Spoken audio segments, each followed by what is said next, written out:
già perché occorre qualcosa di nuovo, che è sempre un atto di coraggio, perché è più facile rimanere incanalati nelle solite storie, nelle solite cose già sperimentate, sulle quali nessuno ha niente da dire, e invece già mettersi in gioco, nel vero senso della parola, è qualcosa di molto importante. Ma poi soprattutto per aver scelto questo tipo di manifestazione, questo tipo di attività. Il gioco è una cosa estremamente seria, è una cosa molto più seria di quanto si possa pensare, e quindi il messaggio che portano avanti attraverso questa iniziativa è estremamente importante. Io rimango sempre stupito quando penso che sono stati trovati giochi che risalgono agli egiziani, ai babilonesi, ai sumeri. E la cosa interessante è che gli archeologi sono riusciti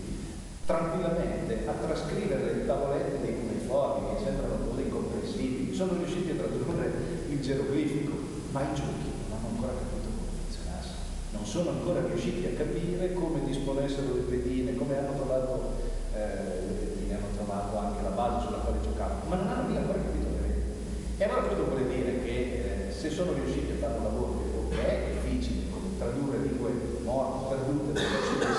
e non sono riusciti a capire le regole del gioco, vuol dire che già loro il gioco è qualcosa di estremamente serio, di estremamente complesso. Ha sempre avuto una valenza sociale, dicono che siano stati lì a inventarli in un momento di carestia, e siccome nei momenti di carestia la gente comincia a diventare nervosa, comincia a diventare sotto certi aspetti persino pericolosa, pare che il tentativo in quel momento sia stato quello di produrre dei giochi proprio per fare in modo che la gente scaricasse un po' le tensioni del gioco, pensasse a giocare e non pensasse ad altre cose.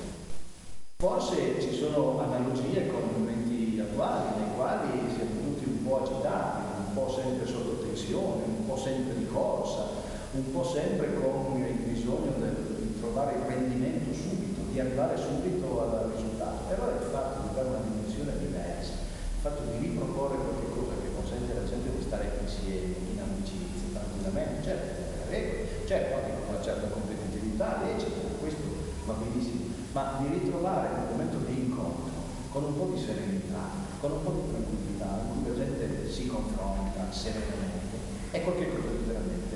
importante. L'idea poi di mettere insieme dei giochi diversi, perché qualche volta effettivamente c'è un po' tendenza anche qui alla specializzazione, per cui magari uno conosce tutte le regole di un singolo gioco e poi non conosce gli altri. L'idea è quindi di mettere insieme tutte queste cose in una manifestazione unica, veramente, io ritengo che sia una cosa geniale.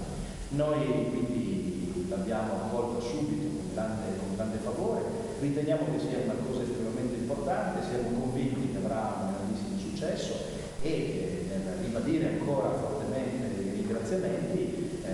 posso fin d'ora dire che siamo comunque convinti sostenitori di questa cosa. Quindi anche nel futuro incontrerete il nostro convinto appoggio, e ancora grazie per quello che fate e per il coraggio che avete avuto di proporre una cosa così